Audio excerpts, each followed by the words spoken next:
afternoon and welcome back to the highlight of this conference. It is a debate, is Earth flat or is it a globe? As you know, this is a hot topic these days, and we want to assure you that no matter what is your belief on this issue, we love you. Whether you are a flatter or glober, really don't matter. To us, we love you just the same, so please don't feel bad for anything. We came here to seek truth, and sometimes we just have to give facts on both sides for us to see these facts and hear them for ourselves, and then we can pray about it and make up our own mind. The main thing is that we all agree on one thing. What is it? That Yeshua is alive and he's our Messiah and Savior, right? Amen. Praise the Lord. So, welcome Zen Garcia and Dr. Steve Pidgeon, and I'm going to read off and remind you a little bit of their biographies. It was on the website, by the way, just to remind you. Zen Garcia is an advocate for the less fortunate through the non-profit Endeavor Freedom Incorporated. He has assisted the homeless, veterans, orphaned, widowed, disabled, and even animals in need. The host of 2 radio shows, Momentary Zen broadcast on Revolution Radio Wednesday evenings, and then Secrets Revealed broadcast on Truth Frequency Radio. This one is on Thursday evenings. He just recently has joined in collaboration with Laurel Austin on a new Blog Talk radio show to bring awareness specifically to new parents on the dangers of vaccine toxicity and immune health issues. Zen is author of 12 books. On the website, they're all listed, so please look at that. He's also founder of Sacred Word Publishing, LLC, established in November 2016 as a platform to publish and republish forgotten, out of print, and new author materials connected to sharing the revelation of the Word of the Most High God. So, welcome, Zen.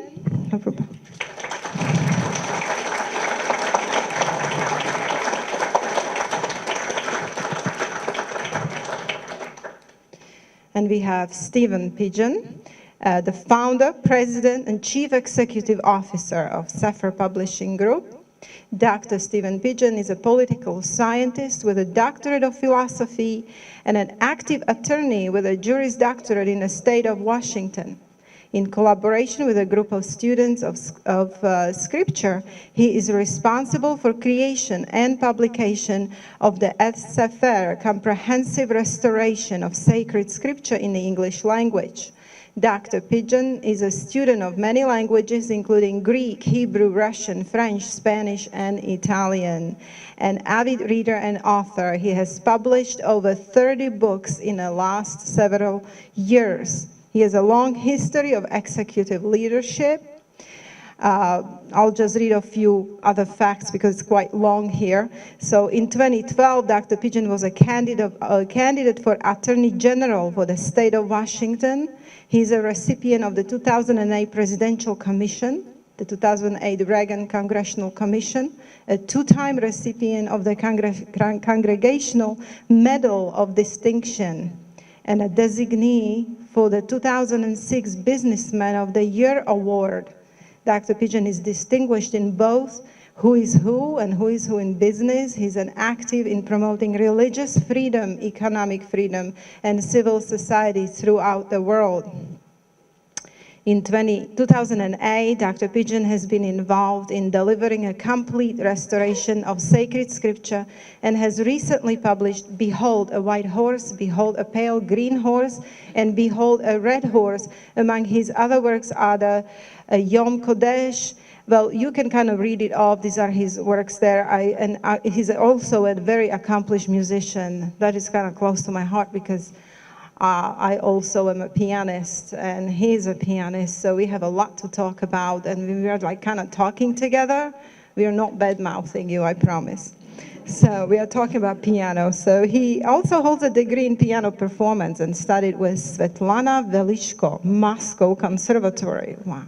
Okay. Well, why don't you just read his impressive biography? It's on the website, like so on. So, okay. All right, so a little bit about how this debate is going to go. We are going to give each candidate, oh, welcome, by the way. Welcome, thank you. We are blessed to have you both. We love you, and we know that this is going to be great. And what I value about these two people, that they are friends, even though they have opposing views. Okay, Dr. Pidgeon is going to defend global Earth, and our brother Zen Garcia will be defending flat Earth. Now, they're each going to have 15 minutes of their own defense.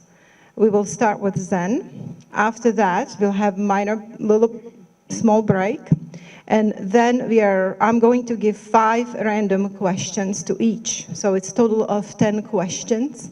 They will have 5 minutes to respond and 2 minutes rebuttal, with 2 minutes rebuttal. After that, we are going to have bathroom break again, about 10 minutes.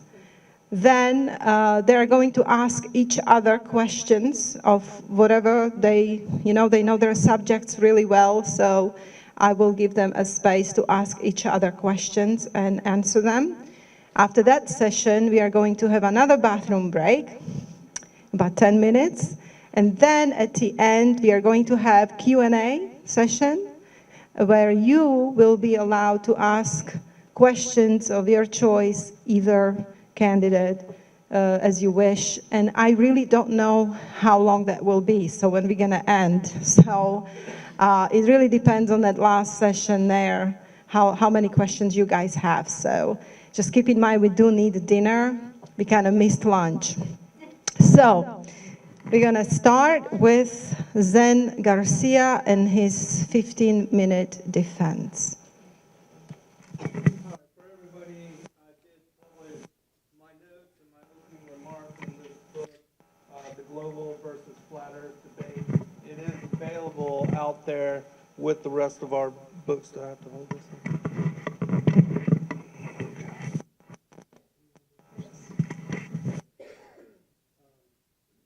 So I'm going to read, and then if we have time at the end, I'm going to explain how I came to the study of this topic and how I was led to this realization. These opening remarks will kind of touch upon a lot of different topics and introduce you to my understanding of it and why I do believe that the scriptures support a geocentric flat earth cosmology. I believe the most important realization to grasp when examining the question of whether we live in a helio or a geocentric world biblically is to recognize that the scriptures affirm undeniably that the earth is immobile, fixed, stationary, and unmoving. It was established as a foundation for the heavens, and according to the order of creation in the Genesis timeline, is older than the sun, moon, or the other heavenly luminaries, which were made on the 4th day of the creation week and placed into, under, and beneath the solid structure of the firmament, which was fitted to it on the 2nd day. Confirmation of these postulations can be easily verified by researching what the Israelites and other ancient peoples describe about their beliefs on the cosmology prior to the invention of the heliocentric model. Even Wikipedia, which I don't believe that they're a completely trusted source, but they do represent the popular mainstream thought. When looking up the terms for biblical cosmology, they declare, quote, the ancient Israelites envisioned a universe made up of a flat disc-shaped earth, floating on water, heavens above, underworld below. Of the firmament, it says in biblical cosmology, the firmament is a structure above the atmosphere, conceived as a vast solid dome. According to the Genesis narrative, God created the firmament to separate the waters above the earth from the waters below the earth. The word firmament, first recorded in Middle English narrative, 1250, appeared in the English King James Bible, and the word is anglicized from the Latin firmamentum, used in the Vulgate in the 4th century, and thus in turn is derived from the Latin root firmus, which means firm. The word is also a Latinization of the Greek stereoma, which appears in the Septuagint 2nd century BC. Stereoma meaning something established, stable, or steadfast with regard to the firmament means the arch of the sky, which in early times was thought to be solid, like the firmament that which has been made firm. It also means a fortified place, that which furnishes a foundation on which a thing rests firmly supported. In a military sense, a solid front. It is derived from the Greek word stereo, which means to solidify, confirm, establish, receive strength, make strong, firm or solid, strengthen, make strong.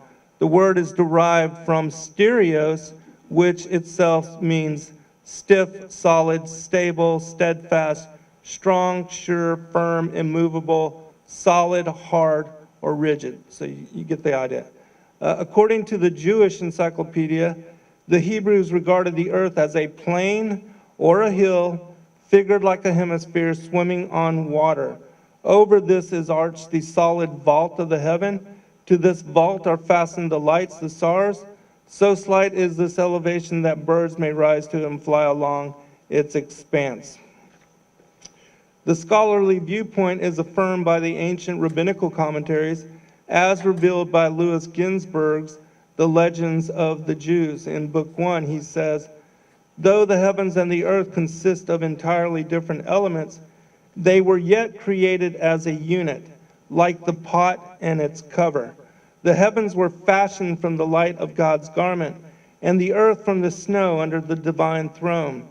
Thus one earth rises above the other, from the first to the seventh, and over the seventh earth the heavens are vaulted. From the first to the seventh, the last of them, they are attached to the arm of God. The seven heavens form a unity, the seven kinds of earth form of unity, and the heavens and the earth together also form a unity. And because it has been scientifically determined that neither is the earth moving, nor is there any measurable curvature, the real question is why the global elite have lied to the rest of humanity when the occult knowledge of Earth's true orientation as a flat circular plane is clearly depicted on the United Nations banner as the seat of world government. Many here have proven and confirmed for themselves that one can see monuments like New York's Statue of Liberty, which stands 326 feet above sea level, on a clear day from as far as 60 miles away. If the Earth were a globe, there should be 2,072 feet of curvature between Lady Liberty and the viewer, making it impossible to view it from that distance. Joshua Nowicki created a sensation when he was able to snap a picture of the Chicago skyline from the shores opposite of Lake Michigan, near 60 miles away. A Chicago weatherman explained it away as a mirage due to fraction. This boast was proven false this past summer by our brother Rob Skiba and Rim Hummer when filming the city from the same side of the shore of Lake Michigan that Joshua took his picture. They rode out to the city by boat, proving that one could see it from such distance and that it was not a mirage. The Chicago skyline, like Lady Liberty, should have been some 2,072 feet below the horizon. The island of Oahu can be seen at a visual distance in excess of 90 miles away from the mainland of Kauai. At that distance, there should be over 5,400 feet or nearly a mile of curvature separating those islands. The lighthouse steeple at St. Bodo's Parish Church in Boston, 290 feet tall and visible from 40 miles away. It should be hidden behind a full 800 feet of curvature. All these sightings should not be possible according to the scientific formula for determining the curvature of the earth, which according to Samuel Rowbotham's formula states that for every mile traveled squared, multiplied by 8 inches divided by 12, it gives the total amount of Earth's curvature in feet. Many of you here looking into this issue have, like me, concluded that there is no movement to the Earth, nor is there any curvature. It only took me one day of serious examination into this topic to come away with not only this discernment, but knowledge that NASA cannot be trusted and that the moon landings are fictitious. Those of you here that have concluded the same know without a doubt that no matter what one thinks about the shape of the Earth, it is in no way orbiting the sun, as the heliocentrics claim. No, I think I skipped over a page. This fact is also confirmed in the scriptures, for there is not one passage in either the biblical or the extra-biblical material which affirm motion to the earth. In fact, the opposite is true. The Bible clearly states on numerous occasions that the earth is established, fixed, stationary, and unmoving. Even the one passage which most globalists go to for support of a spherical earth, Isaiah 40:22, states in Isaiah 40:20 that the earth was prepared as a graven image, and that it shall not be moved. And so Isaiah declares that the earth does not move, as do the following verses, and I won't read all of them, but 1 Chronicles 16:30, Psalms 93:1, Psalms 96:10, Psalms 104:5, Isaiah 45:18, and other passages. Isaiah 40:21 then implores readers to revisit the Genesis narrative on the earth's establishment as a foundation for the understanding of the shape of our enclosed world system, with the firmament spread as heavenly curtain above it. He says that they form the shape of a tent or a tabernacle. Isaiah chooses to describe the earth with the Hebrew word chug, meaning circle, circuit, compass, or vault of heavens. He then describes the earth and the heavens together, forming the shape of a tent or a tabernacle, the floor of the tent being the earth's flat surface, the walls and the roof, the vaulted sky enclosing it. Studying what the ancient Hebrews, as other peoples in the past, believed about the cosmology, they describe it as an enclosed system where the earth's flat plane is covered over by the solid structure of the firmament, that beneath the heavenly canopy, the sun, moon, and all the other heavenly luminaries were placed on the fourth day of creation. The order of creation itself disqualifies the planetary accretion theory proposed by scientists as to how these solar systems came into being. For how can the earth have been created by the gravitational attraction of the sun if the sun was not even in existence until the earth was already established? The only word in the scriptures that can be applied to describe the earth as a sphere or a globe is the Hebrew word dur, meaning circle like a ball or a pile turning round about. This word can be found used in the Bible only one time, and incidentally it was used by Isaiah in chapter 22, verse 18. I'm sure that Isaiah knew, and if he had wanted to describe the earth as a globe or a sphere and not a circle, he would have chose to use the word dur. Examining the definitions attributed to the Hebrew words for ball and circle, it is, in my opinion, self-evident that the earth is a flat circular plane and not a three-dimensional sphere. For it is only in applying this understanding that Isaiah's description of their unity as a tabernacle or a tent, that one can then make sense of such illusion. The only way to really understand this description, in my opinion, is by attributing his description of the circle of the earth as a flat plane, as I've revealed through my books on this topic. And so no matter what one thinks about the shape of the earth and the enclosed system that we live in, The Earth is in no way orbiting the sun at a velocity of 1,037 miles an hour. This rate of speed exceeds the speed of sound, and even bullets fired from a 22 caliber or 45 caliber pistol. Think about that for a moment. Science affirms that the Earth is moving faster than the speed of sound or bullets shot from a gun.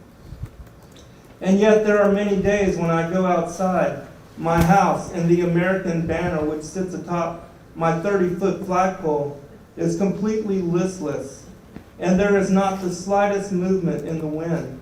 On sunny days such as these, when one burns a pile of leaves, you can watch the smoke stream steady into the atmosphere in a straight line. Science explains this away by telling us that the atmosphere is moving with the Earth, and yet storm fronts here in Atlanta can arrive from any direction. Our most powerful fronts being propelled by tropical storms or hurricanes from the south, while most systems visit us from the west. The water which is transferred from the air to the ground during such storms will always run off in a downward flow until finding its level, gather and trickle to form what we see as creeks, streams, ponds, lakes, rivers, and oceans. The dry land that we inhabit is that which is elevated above the sea level. Think about that for a moment as well. All the oceans of the world form one sea level. What is the horizon?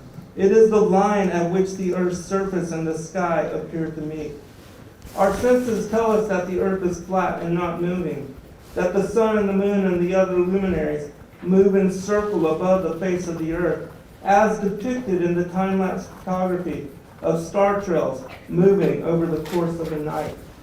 In finality, if it were the Earth which spinning in orbit around the sun that caused the sun to rise and set, why would Yahweh Elohim give Joshua the power to stop the sun and the moon in their circuits in elongating the day? Why would he give him authority over the earth and the moon, if indeed it is the earth spinning which creates in perspective what we see as the sun leaving or entering our view? Also consider that the sign that is given to Hezekiah, that his life would be extended, was the sun moving back 10 degrees on the sundial. According to the heliocentric model, in order to make this happen, the Earth would have had to have been stopped in its orbital motion, reversed in opposite direction until the sun moved back this 10 degrees on sundial, and then allowed to continue in revolution back the other direction.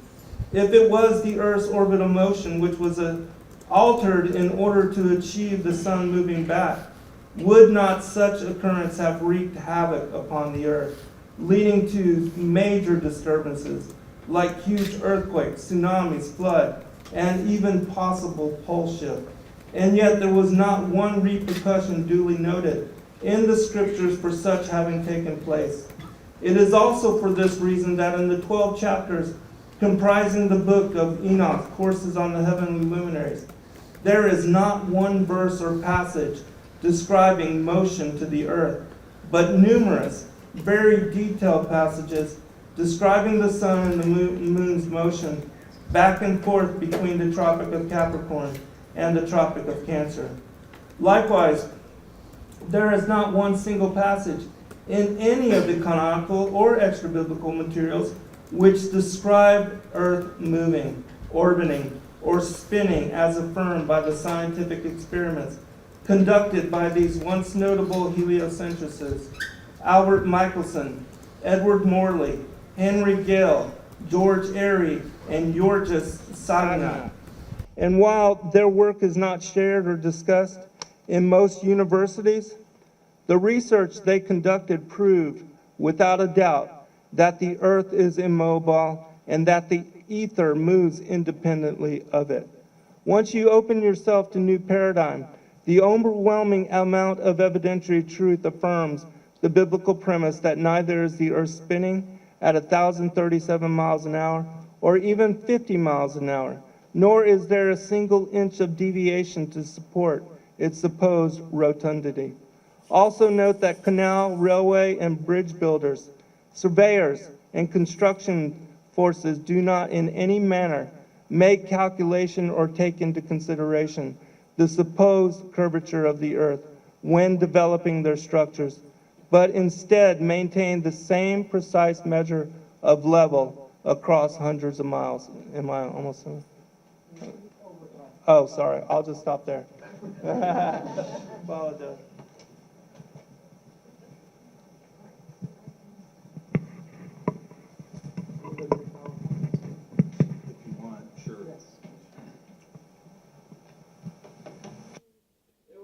Well, she told me that.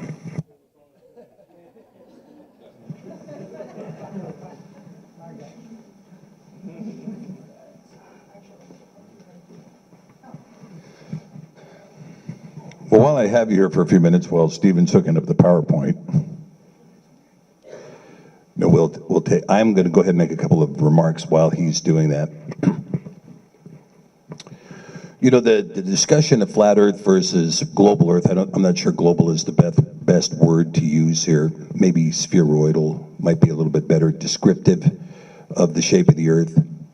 But as we talk about these terms, you know, the flat Earth rhetoric discusses a lot more than just merely the shape of the Earth.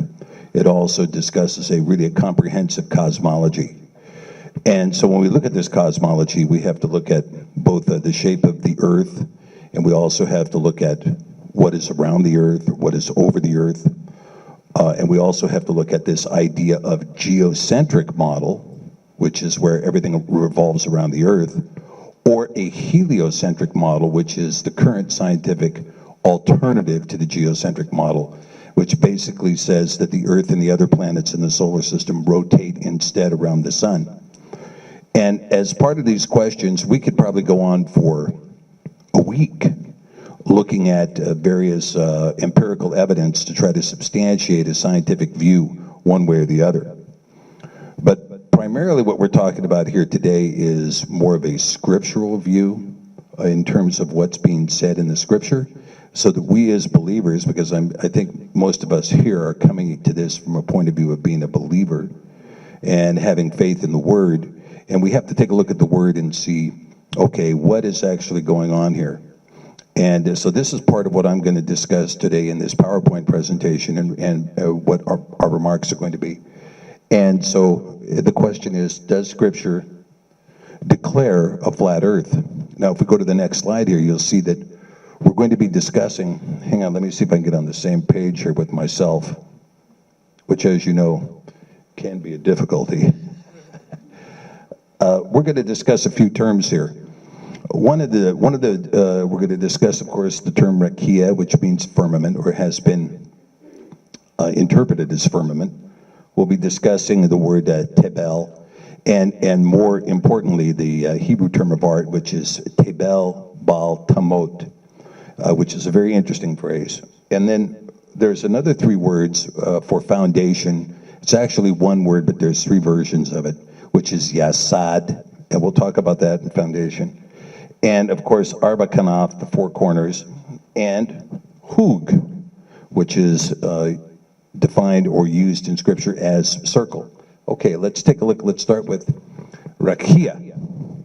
Now, rakia, you know, it's very interesting because when I was looking at this, you know, in the Gospels, there's a passage where the Mashiach says, and I tell you the truth, that any man who says raka to his brother may be guilty of the fires, you know, may be facing the fires of Gehenna. Well, you know, when you talk about this word raka, that's kind of the root of this word rakia. Now, rakia here is interpreted in the English Bibles as firmament. Now, we can look at the Strong's and say, well, what's the Strong's say? The Strong's says an expanse, the firmament, the visible arch of the sky. Now, here you have Strong's saying it's the visible arch of the sky.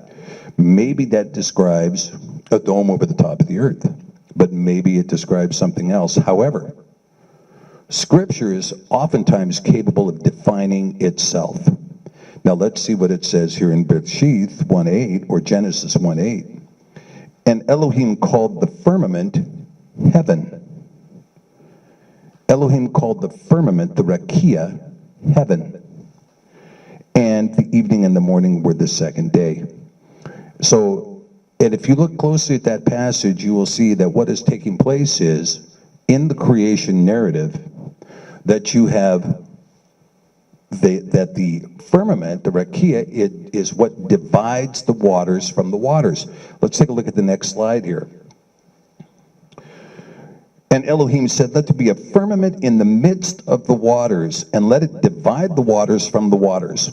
Okay, so if the firmament is heaven, then heaven is dividing the waters above from the waters below. Heaven is dividing the waters above from the waters below. And again, a lot of times when we look at the Hebrew, we get kind of caught up in it because it can be a difficult language. It was the language of creation, and it's like an onion. The more you peel off, the more you discover. And when we look at the word mime, for instance, which is the word for water, a curious word because it's in the plural, but you have this idea of mem, yod, mem, safit. And when you look at those three letters, mem could stand for water, and mem safit can stand for water, and in between is yod, which is the hand. You know, the hand of Yah is between the waters above and the waters below. So even the word mime gives us this concept. When we talk about the heavens, we're talking about the word shamaim, the waters of salvation, shamaim. And in the waters of shamaim, here is the heaven, the firmament, which is to say that that which was in the waters above in eternity, right? Really, if you try to understand the Ein Sof without end, you're looking at this concept of an eternal, infinite Yah occupying an infinite set of dimensions infinitely. Peter calls him a consuming fire. Nothing is outside the scope of an infinite Yah, but suddenly something is placed between the waters above and the waters below, which is the shamaim. And the shamaim, in the modern vernacular, we might call it the universe, the heavens. And so when we talk about a firmament, we're talking about something, establishing something that we understand as matter. We understand it as that which we see, that which we touch, that which we conceptualize, okay? Let's go to the next slide there, and you'll see that we see mime, you see mem, yod, mem, safit. You see that?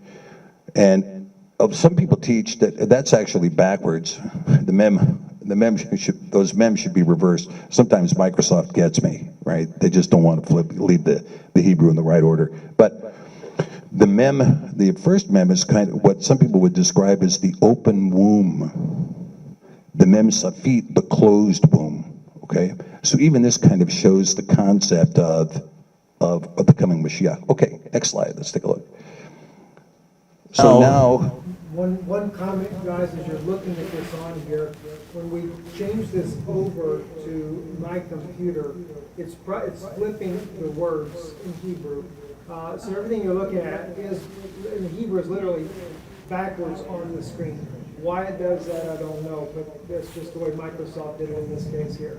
So when you see the Ray up there, it is Reish Aleph Yod, not Yod Aleph Reish. So for some reason it's flipped, and that's something we can't correct. Yeah, so we'll just, if you can go with the flow on that with me. So when we look here at, I'll tell you where I came into some difficulties with this, is this passage here in Job, right? Have you with him spread out the sky which is strong as a molten looking glass? Now that particular concept is reiterated by Paul later on when he says, we look through a glass darkly, right? Well, that idea of looking through a glass, really when you look at the Greek word there, you'll see that that also has the same meaning, which is kind of looking glass. We in the modern world, if you say looking glass, we say, oh, that means mirror. But does it? Maybe it means a window. I mean, how many people were blowing glass and making windows at the time of Paul? Or at the time of Job? Were there windows? But maybe there was a looking glass through which they looked and they saw something, okay? Looking through a glass darkly. And so we have this same concept here. Anyway, I'm going to continue on from here.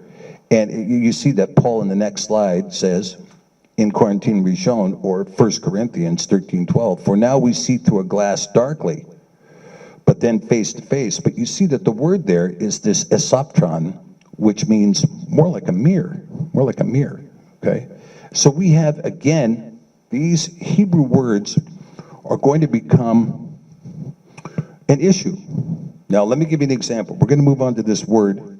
I want to keep going here. Let's go to, Tebel. Now, Tebel, some of the passages that Zen marked, and a lot of people have looked to it and said, well, it says clearly in a number of passages that the earth shall not be moved, okay? But in those passages where it says the earth shall not be moved, you have this Hebrew term of art, which is Tebel Bal Tamot. And so we have to look at this. What exactly is being said here in this Tebel Bal Tamot? Now, Tebel is a difficult word because in one iteration of Tebel, it appears as confusion. So when Moses in the Torah says, a woman shall not lie with an animal, this is confusion. Now, the word there for confusion is Tebel. But you have, in the same spelling in the Hebrew, you have this very same word being used when it's talking about the earth shall not be moved. Now, the earth here in this case is being referred to as Tebel Bal Tamot. But in that phrase, let's just bounce up one more slide there. You'll see that Tebel, it is described here as the earth, as moist and therefore inhabited, by extension, the globe. Now, even though Strong says it's the globe, at no point in Scripture was it ever interpreted as the globe. It was interpreted many times as the world, but not the globe. However, when you look at the phrase Bal Tamot, you see mot down here at the bottom, to waver by implication, to slip, shake, or fall, to be carried, cast, to be out of course. To be out of course. Now you see, for me, it does in fact infer an orbit. The earth shall not be out of its course, shall not be moved out of its course. Now, in the Et Sefer, we say the earth shall not be moved. It's true. Is it the most true? This is always a question we deal with when we deal with converting a Hebrew word to the English word. That's true, but is it the most true? And in this case, when you're talking about this particular aspect of it, yes, this phrase could mean, this Tebel Bal Tamot could mean that the earth shall not be moved out of its course. And if its course is an orbital course in a heliocentric model, and it is moved out of its orbit, I have seen recreations of this demonstrated, that if it's moved out of its orbit, maybe we're talking, remember that an orbital path is kind of like a freeway lane. You're driving down the freeway, you got a dotted line here, you got a dotted line here. You can be up on that line, you can be up on that line, you could be in the ruts in the middle, but you're still in your lane. That's kind of what we see with an orbital path. An orbital path could be on the inside of the orbit, it could be on the outside of the orbit, but if it's bounced out of its lane, you have about 2.5 years in current models before the Earth is completely out of the solar system, gone like a bad electron, right? So this Tebel Ben Tamot does give us pause. Okay, let's continue. Tebel Bal Tamot, Tebel Bal Tamot. Okay, let's move on to this. Oh yeah, here we go, Yasad. Now this becomes an important word. And again, a lot of people say, well, you know, Steve, well, let's talk about your Hebrew credentials. Well, when we talk, it's one thing to be credentialed in Hebrew, it's another thing to look at the linguistics of the language, which is more what we do at Et Sefer. And I'll give you an example, and I know some of these words get kind of hard, but Yasad is really this root word. Mossad and Mossadah are derived from it. But Yasad means foundation. Now, You guys remember the passage in the gospel that says, and I tell you the truth, this generation shall not pass away. You remember? This is in the Olivet sermon. This generation shall not pass away before these things happen. And people say, well, that means 70 years. And some people will say, well, David said 40 years. Therefore, if we calculate from, 1967, or if we calculate from 1947, we've got some answer. But the truth is, it doesn't mean any of that. Because when we're talking about generation, we're not talking about my generation, like Roger Daltrey from The Who would say, even though he could possibly mean this, all right? We're talking about the generative aspect of the seed. And he says, this generation shall not pass away. There's an olive tree on the Mount of Olives right now that's been around for over 2,000 years. Okay?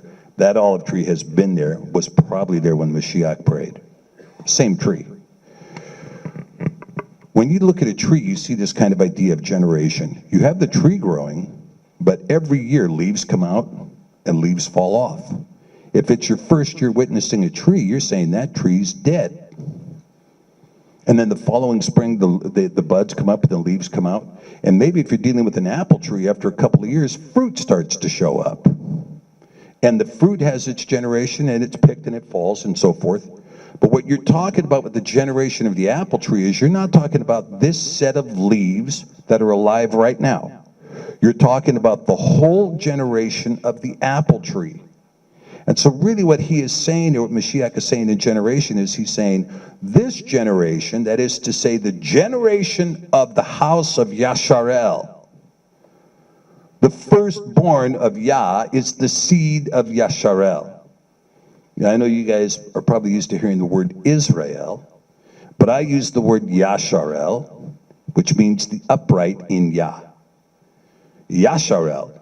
This seed of Yasharel, this generation shall not pass away. Now we have the same kind of concept here with foundation. You see, in the modern vernacular, we hear foundation, we think, well, that's kind of like a concrete form that you put underneath your house, right? Put a foundation in. That's not what's here at all. What you have here into this idea of Yasad is founding. You see, when you look at Yasad, to set, intensively to found, to sit down together, to settle, to consult. You see, it means to found. So when you're talking about, if I said, well, look, I'm going to found 6 companies this afternoon. Actually, I did 5 2 weeks ago, but that's another story. But if I founded 5 companies, and I go on the website and I put in all the data and I create these companies. If I found those companies, you could call that collectively a foundation. My act of founding all of these companies would be a foundation. Now, so the word, when I look at the word foundation, where it appears in the Sefer, that is the correct word to be there, foundation. The question is, what does it mean? And I say to you that what it says there in that place where you find foundation is that it means the founding of, the collective founding of. The foundation of the earth is the collective founding of the earth. It is what, and so the best way to understand the foundation of the earth is to go back to Genesis 1 and see the 7 days of creation. And in those 7 days of creation, you will see the foundation of the earth. Okay. Mossada, I get into kind of a technical issue on this, and I'm gonna kind of skip it for now. But it's really not Mossad or Mossada, because if you look in the Hebrew, you'll see that a vav, a yod looks like this: yod, then vav, then nun safit. Right? How deep is the line? Well, I don't know, but if it's not on a line page, you might mistake the vav for a yod. And if it was a yod, then you see it's ma yasad. You see, but it comes from the same root. They admit it comes from the root. Okay, let's move up to. Let's move up to Matsuk on the PowerPoint. How are we doing? 30 seconds. Okay, well then I'm going to conclude my remarks by saying Baruch haba Shem Adonai. You got it? Okay, is everybody okay? All right. We're going to continue in this debate, and we have 5 questions for each candidate. They are random questions, not necessarily logically tied or anything to one another. It's just a random questions. And each one will have 5 minutes to answer with 2-minute rebuttal. And there will be no mercy on time here because it will be 5 minutes and that's it. Okay.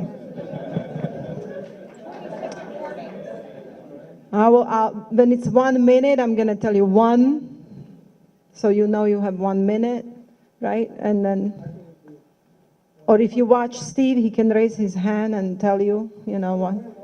Yeah. But when, as soon as he tells me this sign, I'm cutting you off because otherwise it would be too long, okay? All right. Question number 1 for Steve Pidgeon. According to Psalm verse 1045, the earth was established on its foundation, so it can never be moved. How do you explain this particular verse in view of your belief that the earth is a rotating globe? Don't start the clock yet. I haven't started talking. Yeah, Psalm 104:5 is again one of those passages that deals with really 2 concepts. One is foundation, of course, and the other is shall not be moved. And that is one of those verses that has this phrase, Tebel Bal Tamot, in it. And so what you see is number 1, the foundation of the earth. Actually, I think Psalm 104:5 does not use the word yasad. It uses the word makon for foundation. But in any respect, what you see there is Tebel Bal Tamot could generously be used to say the globe, lest it is moved from its course. Now, so much of what we talk about here in terms of what's being said is, does this tamot mean just not moved or not moved out of its course? And if it's not moved out of its course, that means it has a course, and that course, of course, would be the orbit. And so if it's in orbit, then it cannot be moved out of its orbit. Now, I think that scientifically that's a fact. If it is moved out of its orbit, it gets moved out of the solar system. That doesn't mean it can't move along side to side within its orbit, because its orbit is not a pure circle as originally conceived, but rather it's an elliptical circuit, and even then it has out of roundness that is not easily defined. We'll talk about this more when we get to the question on Joshua's long day, which I'm sure we'll get to. But in terms of foundation, again, remember, foundation is the cumulative joining of the founding. So when you're talking about the founding of the earth, can it be moved out of its course? And again, another meaning could be when you're talking about the 7 days of creation, are those 7 days of creation out of their course? No, this is not the case. But in all 4 verses where you see Tebel Bal Tamot, you have exactly the same issue. Does it mean shall not be moved, as in it's sitting here and is not moving at all? Or does it mean that it's not moved out of its course?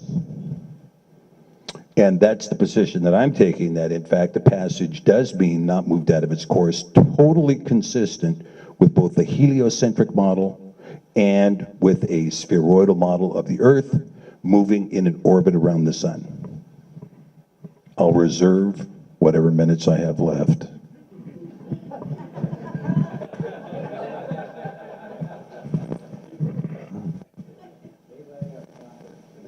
Well, in my opinion, I take it for what it says, and it seems to me that it is very clear that the scriptures say that the earth is established and does not move in any manner.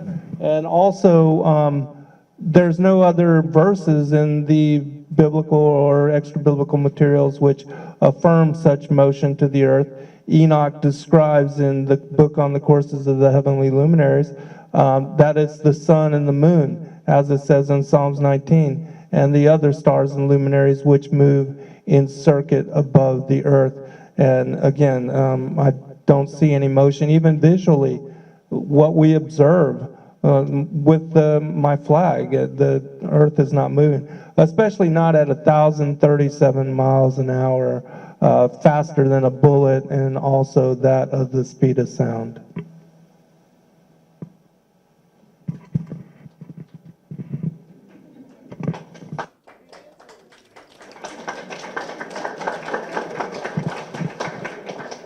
We were great on timing here, so let's see.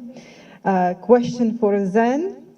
How does flat Earth adjust for tides and tidal flows? This is a geographical question.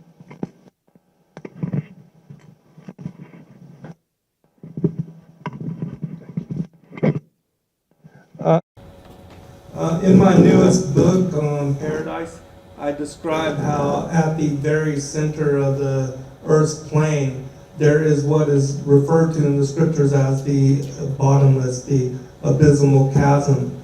And it talks about that there's this magnetic mountain called Rupes Negra, which means black rock.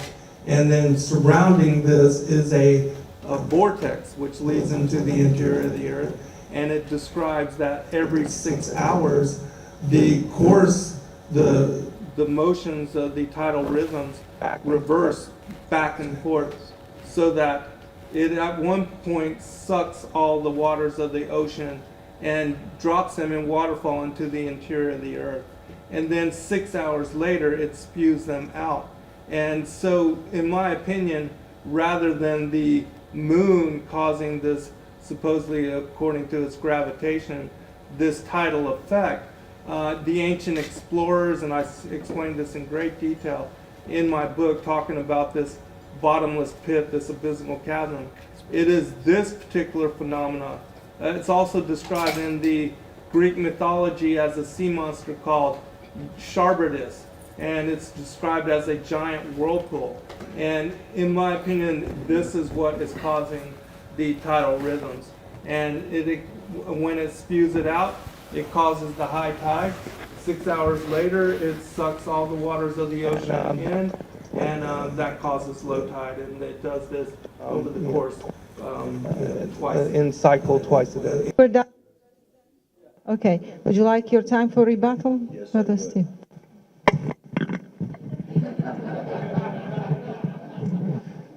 Well, I think that the model that we currently have, talking about tides being formed by the moon, is a very good model, showing that the moon orbits, and that what you have basically a pulling when the moon gets within close proximity, the water falls back, and then it has one reciprocal.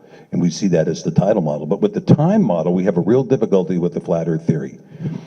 Because the flat Earth theory postulates that the sun is rotating inside of a closed firmament, which is a dome over the Earth, and that you have the sun and the moon rotating. And there's a whole bunch of problems with that theory.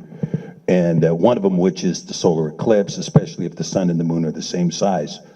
But where we really run into a problem is we know, and it can be proved empirically quite easily, that the city of Kaanak, which is a city in Greenland, and it's on the northern end of Greenland, is in the same time zone as Cape Horn in South America.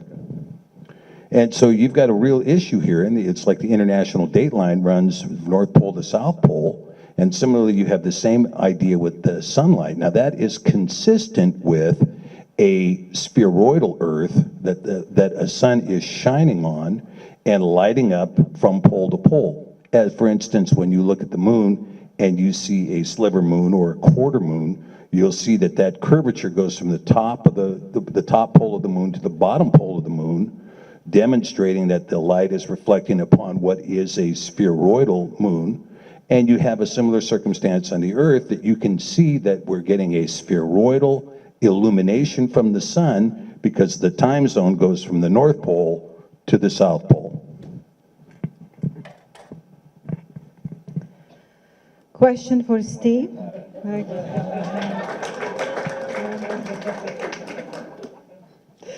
Question for Steve.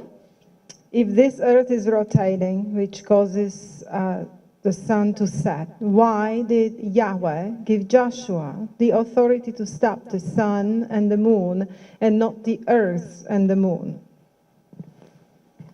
This is a great question, and I knew this question was coming, and I'm just going to kind of explain my theory on it. What we see when we look out and we say the sun in its circuit, which David refers to, and Hanok refers to, the sun in its circuit, whether the earth rotates around the sun or the sun rotates around the earth, to us, the perception would be exactly the same. In other words, if you and I walked out in this parking lot, and I started walking around you this way, at some point I'm going to be to your right. But if you started walking around me, at some point I'm going to be to your right. And so the perception is exactly the same, whether the earth rotates around the sun or the sun rotates around the earth. Now, when I was arguing this, when I looked at this initially, Galileo is the one that made this argument in front of the Pope. And he was imprisoned and died and spent the rest of his life trapped in his house because he postulated that the earth rotated around the sun. And his proof was that there are phases, like moon phases, on Venus and Mercury. That is to say, you see a dark Venus and you see a full Venus, which would be consistent with Venus and Mercury orbiting around the sun. So in Joshua's long day, as I mentioned before, if you're driving on the freeway, you could be pretty close to the dotted line here, or you can be in the middle, or you could be towards that line over there. And I believe that the Earth was pushed from a 364-day orbit around the sun and pushed out to a 365-day orbit. And if you calculate that, you will see that that does reflect, in fact, a 12-hour delay in the time. On Earth, it would perceive as the sun standing still, because the Earth is being pushed out in its orbit.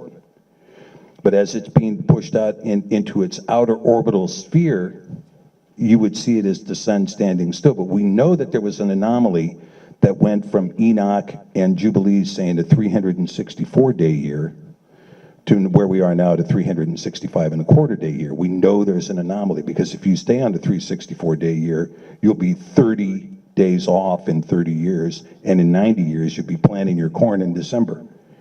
So we know that there's an anomaly there. And that anomaly, I believe, took place in Joshua's longer day and was actually attuned when you get to the Hezekiah sundial rolling back. Brother Zen, would you like your time to rebut?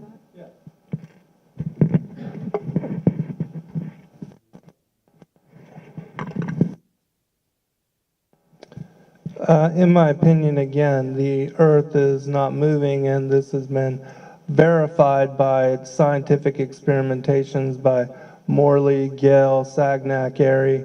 All of them affirm that there is no motion to the Earth. In that he says, the heavens are moved by his direction and obey him. Day and night accomplish the course assigned to them by him without hindrance one to another.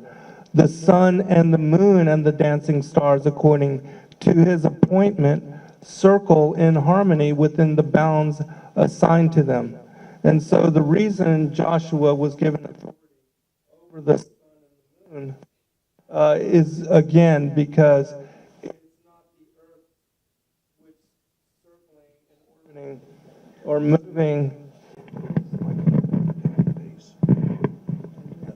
Oh, you mean like this? Okay, sorry. All right, and so it's because the earth is not moving, and that's why the sun and the moon circling above the face of the earth, that's why Joshua was given authority over the sun and the moon to stop them. And the same thing with the book of Enoch, the book on the courses of the heavenly luminaries. Enoch describes the sun and the moon and the other heavenly luminaries having motion. There's not one verse, not one passage attributed to the motion of the earth, as it says in the Bible that the earth is established, that it shall not be moved.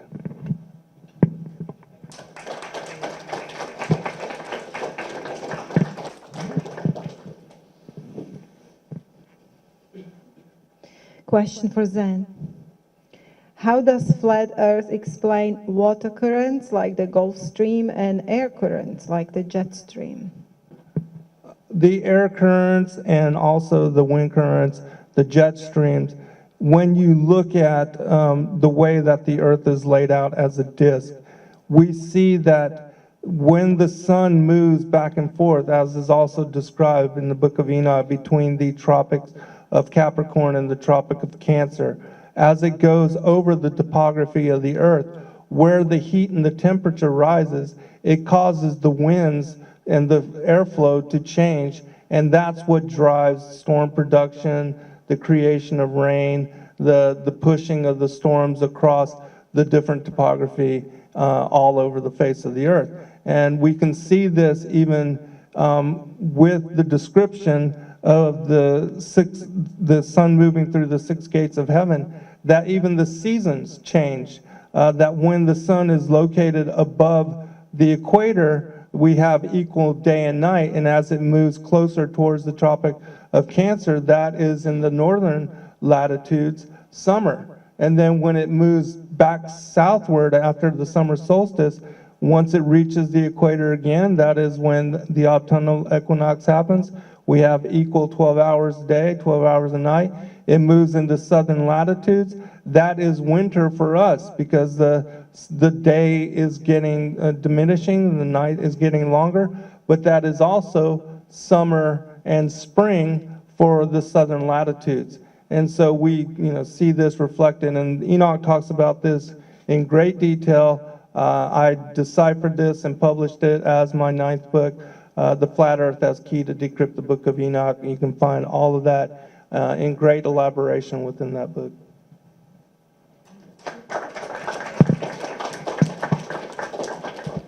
Would you like your time to rebut? Well, I see this discussion on the luminaries in Enoch as being consistent with the axial movement of the Earth.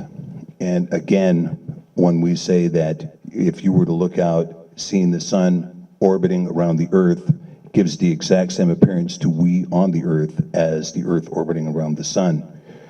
We have an interesting situation that when Enoch talks about the 12 gates, it's very clear that the sun is moving up, and then it moves back to the vernal equinox, and it moves below, and it moves back to the equinox. But in that series and in that progression, and in the gates of the moon, we have a similar discussion, all of which really describe what is going on with an Earth moving. Now, let me just share this with you. When we talk about time, for instance, time exists only because we have something in motion affixed to something else. If there was no motion, there would be no time. And we have a very interesting problem with what we see in the flat Earth model with the sun orbiting inside the firmament, because really we don't have any solid equation for what is a year other than to say this is the anniversary of where the sun has appeared once before in its circuit. We have an interesting anomaly that when you say, even though the sun has moved up and is creating summer in the northern hemisphere, again consistent with the axial movement of the globe, where the globe leans this way towards the sun or away from the sun, with that axial movement, that's a very interesting anomaly because, again, you see the time zones remain consistent from North Pole to South Pole, even in that axial motion. So even when you're having a change in the seasons, if I'm in the same time zone in Anchorage, Alaska as somebody is in the Fiji Islands, even if I'm in the middle of winter and they're in the middle of summer, and it's going to be something like that unless it's right over the equator, it's consistent with the idea of the Earth rotating. The Earth rotating in space and moving at 1,000 miles an hour. It's moving against nothing. It's not, there's no pressure there to create these windstorms or something. It's a discrete system.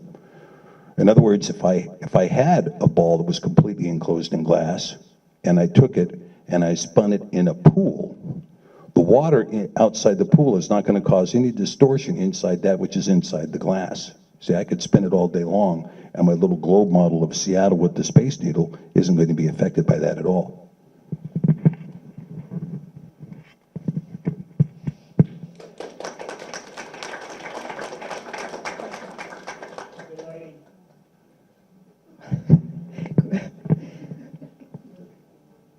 Question for Brother Steve. If Earth is a globe, how it is cited in Scripture as having 4 corners? The 4 corners question. I love this question. I was going to get to it in the PowerPoint, but I ran out of time because I was too long-winded. This discussion of four corners, in the phrase in the Hebrew is arba kanaf, kanaf. And I've written a long blog about this on the Sefer website. You can see it where I talk about this, and I actually created a table to graph it out. Kanaf actually refers to the wings, like the wings of a bird. And this becomes really important, like when you talk about, in Daniel, there's prophecies about the ends of the temple, right? And it's talking about the kanaf on the wings, right, on the wings. And it's so much associated with wings that in some cases it's translated as feathered. So the vast majority of the time that the word kanaf appears, it appears as the ends of a wing, the tip of a wing. And so you're talking about the four wings of the earth. Now, does this mean that the earth is suspended on wings in the firmament? You know, in Job it says that the earth hangs on nothing, hangs on nothing. And when you look at this, when you look at the idea of the four wings, what you're talking about, and what I believe Isaiah was talking about when he's talking about the four corners, he's talking about north, south, east, and west. And he's basically, what he's trying to say is from the farthest north, from the farthest east, from the farthest west, and from the farthest south, not four corners. And of course, you have a problem when you say the earth is a circle like a disc and not a square, that you don't have four corners on a disc, right? In my opinion, the true orientation of the earth is well known by the elites, and one of the depictions of that we can find on the flag of the United Nations, where it shows the earth circling around the northern plane. But I also believe that the whole symbology of the square and the compass is connected to the fact, as it says in Proverbs, where when he set a compass upon the face of the depth, that the square, the circle of the earth, was inscribed upon a square. And so that the square and the compass is also symbology of the fact that the circle was inscribed upon the square, which would explain the four corners in the Bible, and also Isaiah 40, the description of the circle of the earth. Understanding the real orientation, and that the elitists know this, and that's why they show and depict it in their symbology, that it helps us to decipher the true meaning of what they are hiding in plain sight. Question for Brother Zen. Is the moon a disk and a sun a disk, or are they spheres? They are described in the scriptures as orbs. And so I think, you know, really with all of us learning and having to reconsider all that we thought we knew, most certainly further examination needs to be applied to these things. But there are also videos and people that have done videos where they've captured luminaries and stars being seen through the moon. And so whether that's true or not, I don't know, but there's a lot to reconsider, since this is such a huge paradigm shift for all of us. And questions like that, and even things with in the Rahu and Ketu, and what Enoch calls the lesser moon, and its connections to the lunar eclipses, all those kind of things have to be reconsidered, and we're still learning a lot. But and so this is one of those kind of things that we really have to examine further, and open our minds to just learning more to get further clarity on this kind of issue and many others. Well, I do like your answer on that, Zen, because I do think there is a lot to be learned, and I don't think we have the answers. I don't think we have all the answers in any respect. And I think as we explore, and one of the things that Zen mentioned in his opening remarks is about the distrust of NASA. And I have a great distrust of NASA myself. I just, you know, I mean, the government lies to us. I mean, it's a given, and they get paid to do it. And now it's really nothing but disinformation. So it's a huge problem. I want to congratulate the Flat Earth people for taking the time to make what we in the legal business call a collateral challenge on existing knowledge.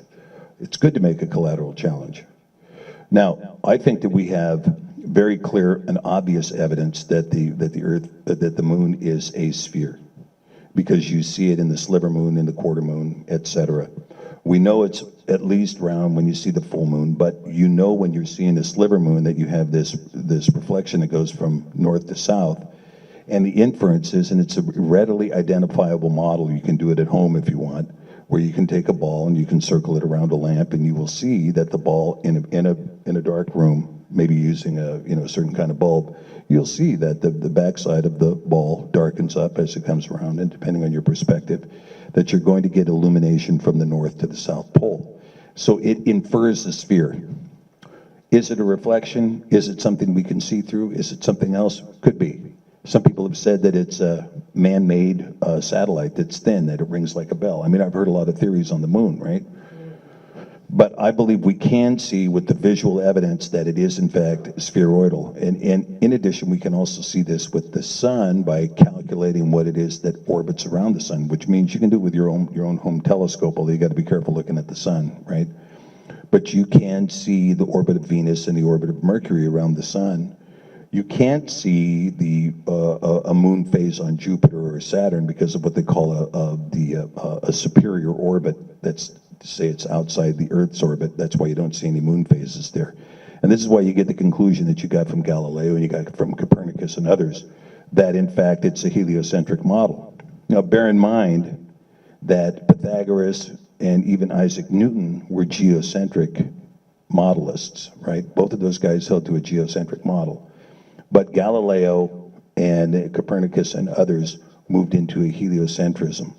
And in the heliocentrism now has a great deal of capability in predicting the location of stars, the location of planets, the locations of comets, the performance of a comet as it comes around the sun, and so on and so forth. And predictability is one feature we can look to make a determination as to what in fact is the case.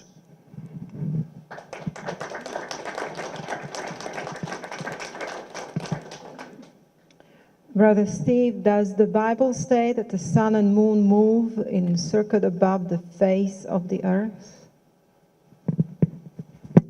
Yes, David says it and Hanok says it.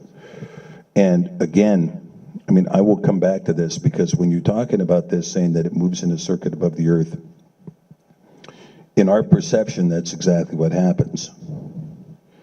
Does that explain the geophysics of what's going on? Maybe, maybe not. If you recall, and I talked about this on NYS TV the other day, when you go back and look at Egyptian hieroglyphics, you'll see that the Egyptian hieroglyphics are very two-dimensional, right? You look at people on the wall, they're very two-dimensional. But as you begin to move past into the Greek culture, you start to see three-dimensional art emerging. And the three-dimensional art begins to show depth and the depth perception, and we see more of that as we get farther and farther into the artwork. Well, the artwork is only explaining what's happening in our minds. And so if you take somebody who has a two-dimensional view of the world, they see the world in two dimensions. When you begin to explain three dimensions, it's possible to see three dimensions. Salvador Dali did a painting of Mashiach on the cross, depicting it in four dimensions. Now, is it a four-dimensional shot? No, but it attempts to depict four dimensions. And so when we see this, when you're talking about what the scripture says about the circuit of the sun, if the earth is orbiting around the sun, or if the sun is orbiting around the earth, to perception of man, it's the identical appearance. We perceive it the same.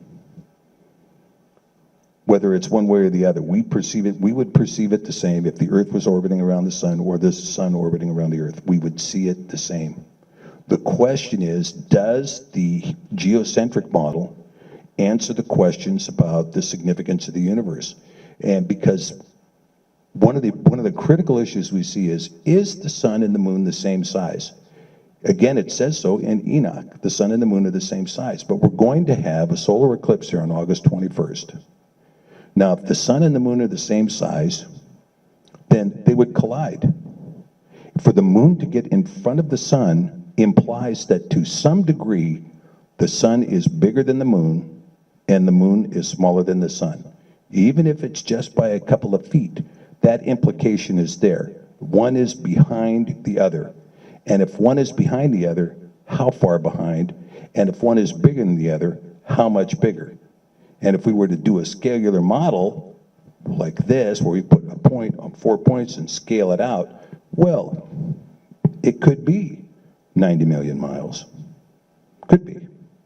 And given that the pyramids predict that it's 90 million miles, and the pyramids predict the circumference of the Earth, and the pyramids predict the distance of the moon, maybe NASA used the pyramids to get its number. I don't know. But I think we can see that although Enoch tells us the sun and the moon are the same size, and we look and we see they are the same size, they can't be the same size in a discrete system, or they'd hit together. With regard to the sun and the moon, Enoch also describes that the lower heavens beneath the vaulted dome, that they are divided into 7 concentric rings. And he describes that the 7, what are called the planets of the universe, are the sun, the moon, Mercury, Venus, Mars, Jupiter, and Saturn. And he also attributes that each one of them is on a different level of what is the 7 concentric rings.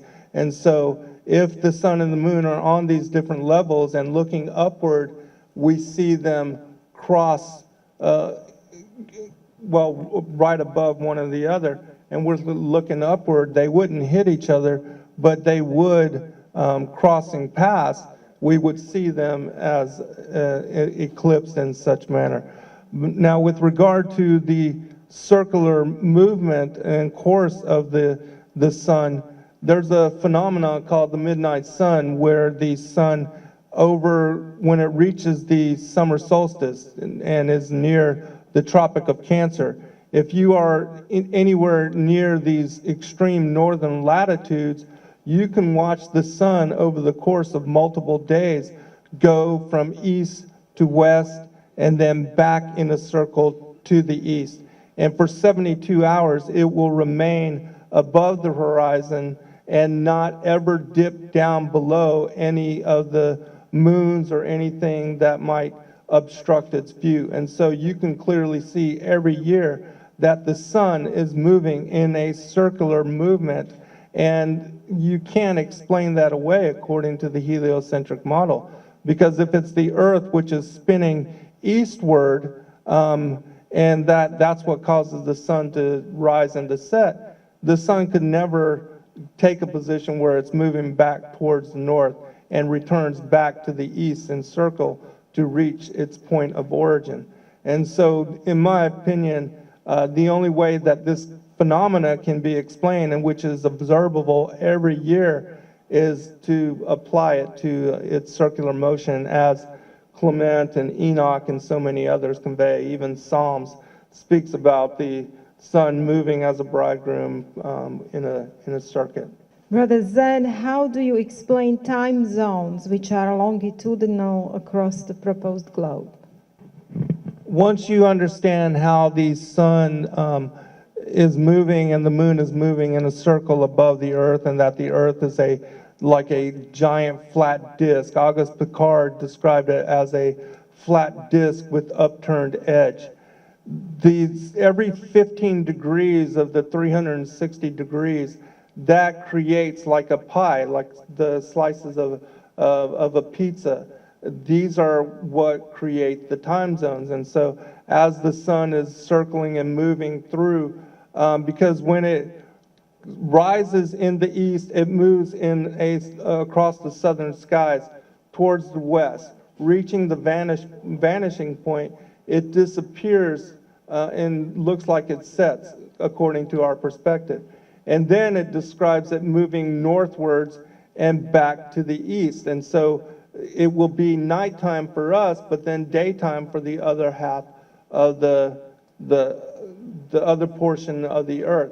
And so when you divide the pie into these different divisions, that's what creates the time zones. And also, it's the same thing for circumnavigation of the earth. They are just moving in a circle around it rather than going around it as if it was a sphere. And so people can look to the model. Even our friend Rob Skiba created with the stellarium by applying the motions that are attributed to this in stellarium to the movements of the sun and the moon. He shows us, and I decoded this with the book on the courses of the heavenly luminaries, exactly how this is occurring, and that the sun, as it moves into the southern latitudes, it has to speed up in order to maintain equivalency with one 24-hour day. And as it is moving northward and closing near the Tropic of Cancer, it is moving slower in rotation, which is also in the Arctic summer, the sun moves very slow, and it causes just a tremendous amount of changes. Everything grows really quickly during that time. All the trees and the mosses, everything comes into bloom. And it is during that time that all the creatures there in the Arctic have their breeding season. And again, you can witness this with the midnight sun phenomena. Well, I believe that this mic is kind of intermittent here. Hold on here a second. Okay, no, I believe that the question is better answered with the global model, and I think it is better answered with the global model in this respect, that when you have the axial movement of the Earth, the axial movement being that the pole moves this way and moves this way, and that this takes place over a period of a year, and the year being calculated is the anniversary when the Earth completes its orbit around the sun and arrives at the same position, which is, I think, a good reason to have a year. Having grown up in Alaska, I can tell you I've seen the midnight sun, and in the midnight sun, and Zen is right, in the growing periods, things grow significantly, but they grow significantly because you have 16 hours, 18 hours, 20 hours, and sometimes 24 hours of daylight. And so and also that they're sitting in volcanic soil too also helps. But so when you're talking about this, when he says the sun speeds up when it goes around the outer perimeter of the Earth, well, it would necessarily have to do that. You're talking about something that cannot be witnessed in really anywhere else in the solar system or anywhere else, even in the subatomic space, where you see something speeding up like that inside of an orbit. What you do see consistently in the subatomic world, in the quantum world, and also what you see consistently in the observable astronomy, is you see a consistent orbit and consistent orbit speed along ellipses. And so when we look at the axial motion of the Earth, ignore the vacuum cleaner in the other room there. If you look at the axial motion of the Earth, this would explain the sun not setting, because when the pole is looking at the sun like this, the Earth is spinning here, the sun is illuminating it this way, and so you would see the sun not go below the horizon, which you don't in Barrow. But when the axial is pointed this way, by the way, there is no sun. The sun goes down in October and doesn't come up until April if you're up in Barrow. Now, in addition to that, it does predict the time zone compared to the pie chart. My difficulty with the pie chart is that you're saying that somehow the sun's light, which is now no longer spherical, in other words, if we took a laser type flashlight and shined it on a circular surface, we'd have some kind of a beam here that we could move around in the circle. But how does that suddenly become a pie-shaped beam without some kind of a lens being on top of the sun that's going to articulate the light to be in a particular kind of pie-shaped focus?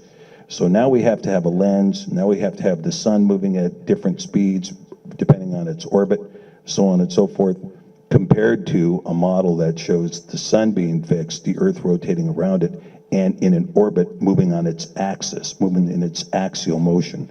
I think that's the better predictor. Brother Steve, if the earth is a globe, how is it that scriptures say that when Christ returns, every eye shall see him? As lightning is from the east to the west, right? Now, there's one of our brothers out here, a fellow named Gil Broussard, has done a great deal of research on his planet 7X. you may not accept Planet 7X, and I know a lot of the FE group no longer accepts the notion of Planet 7X. But a lot of his physics go to this question, and I think a lot of his physics answer this question, which is that if you had a Planet 7X come in, if you had some significant electromagnetic sphere that was rogue in its ellipse, and it comes around the sun and it gets into near orbit with the Earth, that is to say, suppose you had a planet 7 times the size of the Earth pass between the moon and the Earth. The kind of electromagnetic discharge that would take place between the two planets would be significant and huge. And it would be such that there would be electronic voltage, literally lightning from the east to the west, connecting the two planets. So when you're talking about seeing Mashiach come in, every eye will see, and it's kind of the similar question when you ask, well, I won't answer that question, but when you're talking about seeing Mashiach, that every eye will see him approaching, you know, the scriptures go on to even say that men's hearts shall be failing them from fear. They shall be fainting from fear with seeing what's coming upon the earth. My personal opinion, we're close to seeing this. I think we're very close to seeing this. I think this generation shall not pass away before we see this.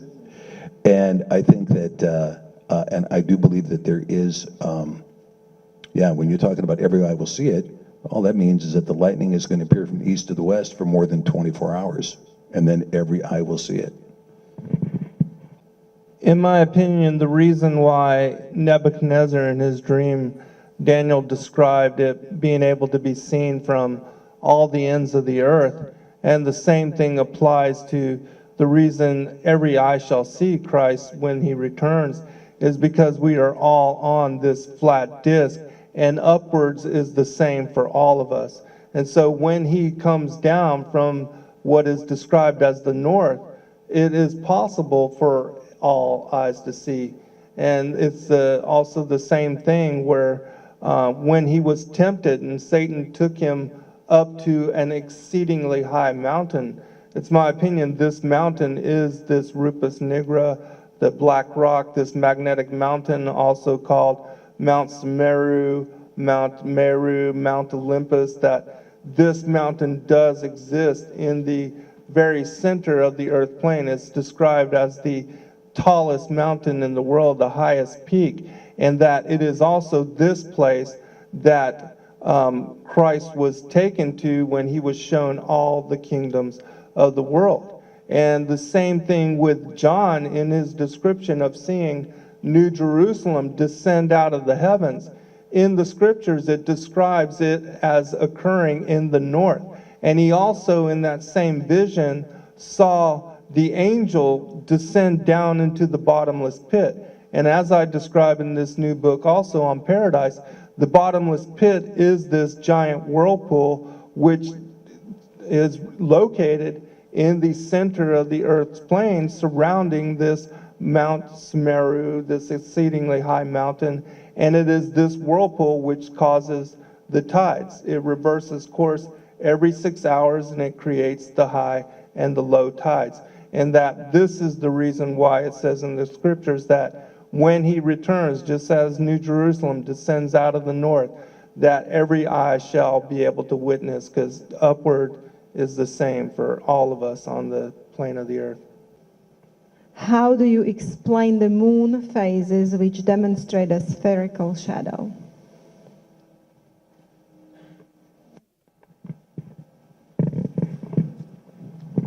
Well, in my opinion, the moon, it exhibits its own light. And the way that it is established is every day it is 50 minutes behind the sun in its rotation, in its revolution. And so as it falls behind, it goes through these different phases. And Enoch talks about this in the book on the courses of the heavenly luminaries, talking about the lesser luminary. And I explain all of these movements and all of these phases, because he describes it that over the course of 15 days, it goes from what is the lunar conjunctive phase to full moon. And it shows us, because when the moon is full, it is in the opposite side. So when the sun is setting in the west, the full moon is rising in the east. And so all of these motions are described by the Book of Enoch, and it explains exactly what we see as the phases of the moon. And the lunar calendar, which is also encoded and talked about in the Book of Enoch, it is connected to also the determination of Sabbath. And that most people don't understand that Kadesh and the 7-day, the 4 remaining 7-day sabbatical weeks, that they are also connected to the phases of the moon. And so this is a very important study because Sabbath doesn't occur every 7 days. It actually is aligned to when the first sliver of the moon is visible, and then the determination of Kadesh is what creates the determination of Sabbath. And so I do encourage people to examine and to look into this as well, because Sabbath is not every Sunday or every Saturday or even from Friday to Saturday evening, as so many people study and worship and celebrate it.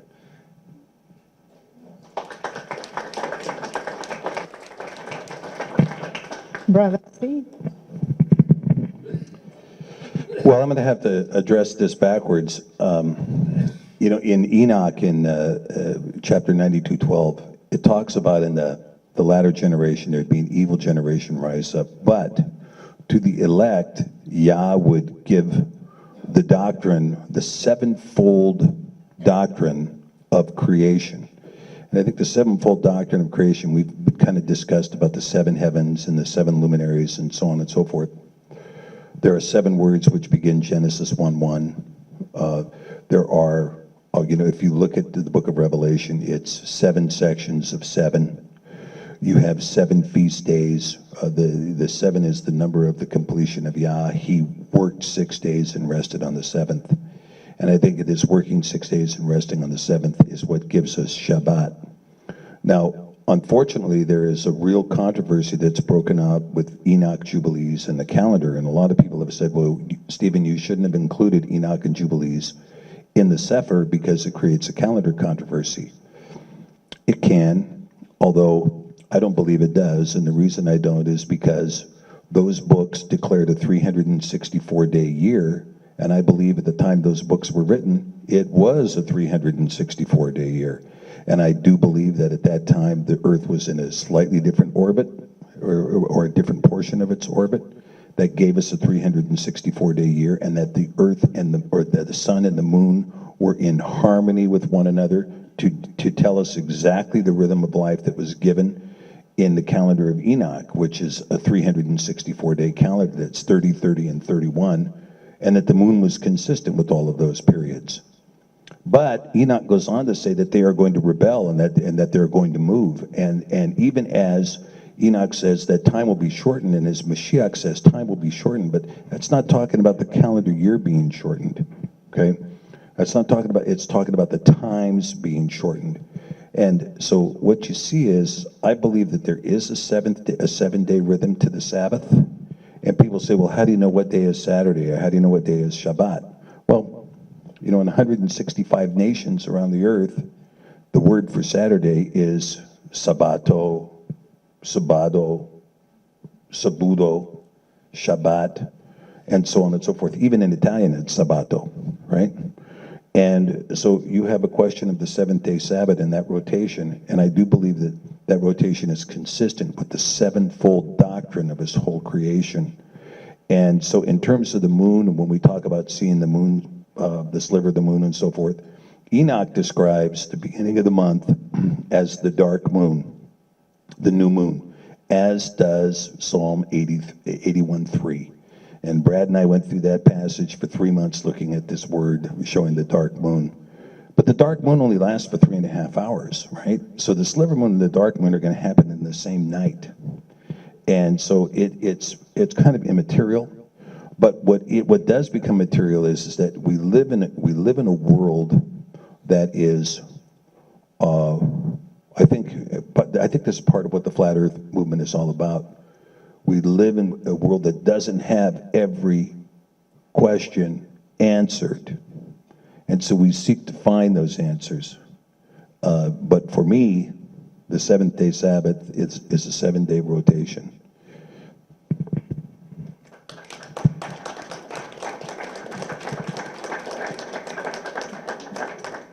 Well, thank you very much. We have concluded the second phase of the debate. The third phase is what I call the dialogue. So after a 10-minute break, we're going to come back and we have Zen and Steve asking questions themselves. And please just don't go over 45 minutes, okay? They will have dialogue here.